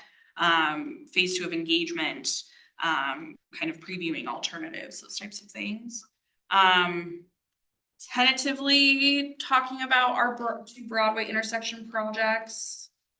Yeah, tentatively, that's one of the projects that we know that we're underfunded, and so we're setting up a meeting with CDOT, which was always the plan to get to this point and talk to CDOT about what our options are. So yeah, but that's one that we've at the very least we can give an overview of kind of why the project started, where we're at with concepts, things like that, and then our plan for how we're going to engage, especially the people the business owners running it. It's all business owners. And then how we're going to go out to the larger public for feedback too, so. Yeah, the ULI TAP, which we've talked about, that Northern Gateway report. So I think they definitely want to have gone to council before they come here, so we just have to figure out what that looks like. If they'll have gone to council yet. And then the omnibus shopping cart conversation. Assuming Kathleen would be presenting at both of those, so we'll probably have those on the same meeting. So if ULI stuff gets pushed, that might get pushed as well. State of budget cut impacts, we probably need to talk a little more about that and timing. Talk about a communications presentation. So I think if you can't tell, I think there's a couple things in flux, so we kind of need to figure out the timing of those so we know what can actually happen in September. But having Jessica come and present to this group, I think would be great. We've talked a lot about the kind of vision she has, and especially around communications, engagement. Talking about the TMB field trip, so finalizing that. And then, yeah, staff comments and agenda look ahead. So that is September. October, again, we'll work with September, October. Talking about some funding solutions. So we have reached out to the new finance director, so we need to figure out what timing is best for them to come and present. Littleton Boulevard sub area plan. That is pending. Again, they want to go to council and make sure that contract is officially approved before they can come to TMB. So we'll work with Serene and Sarah on that. And then staff comments, agenda look ahead. And then November is when we'll have Todd Lambert, the LPS superintendent, come and present to this group. And November and December are the 2 months where it goes from 4th Thursday to 3rd Thursday, so. Anybody have any concerns or wishes for the next few months? Looks good. That's good. When do we owe our household letter memo? Is that in the month of September? Think so? I've not heard anything about that yet. So we will follow up and make sure you guys. I think it's pretty much written at this point, but. We'll probably need to add a few more things. Yeah. You got your thing in? Did you get your thing in? Got my thing in. All right, is there anybody else on the board who would like, anyone else would like to add? Anything, any gripes, just, you know? All right. Thanks. Thank you. Bye, Matt. Feel better. Yeah. OJ. Scheduled to go. After OJ.